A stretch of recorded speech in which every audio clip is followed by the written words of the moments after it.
મહત્વપૂર્ણ સમાચાર મળી રહ્યા છે। નવસારીના બિલીમોરામાં ધોળા દિવસે લૂંટનો બનાવ બન્યો છે। પોલીસ સ્ટેશન નજીકની સોસાયટીમાં જ આ લૂંટનો બનાવ બન્યો। સહયોગ સોસાયટીમાં બે લૂંટારુઓએ લૂંટ ચલાવી।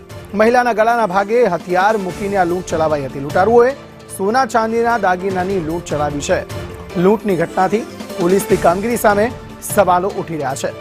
આ ઘટનાના સીસીટીવી દ્રશ્યો પણ સામે આવ્યા। 91 થી વધુ કેસ નોંધાતા વહીવટી તંત્ર પણ હરકતમાં આવ્યું છે। લૂંટારુએ સોના ચાંદીના કાળા વસ્ત્રમાં બે આવ્યા, આખો બુરખો જેવું પહેર્યું હતું, આખું બધું કાળું વસ્ત્ર હતું અને હું બેઠી હતી ત્યાં મારી પાસે આવીને મારા છાતી ઉપર બંને જણાએ ચાકુ મૂકી દીધા અને મેં હે કરીને બૂમા બૂમ કરવા માંડી।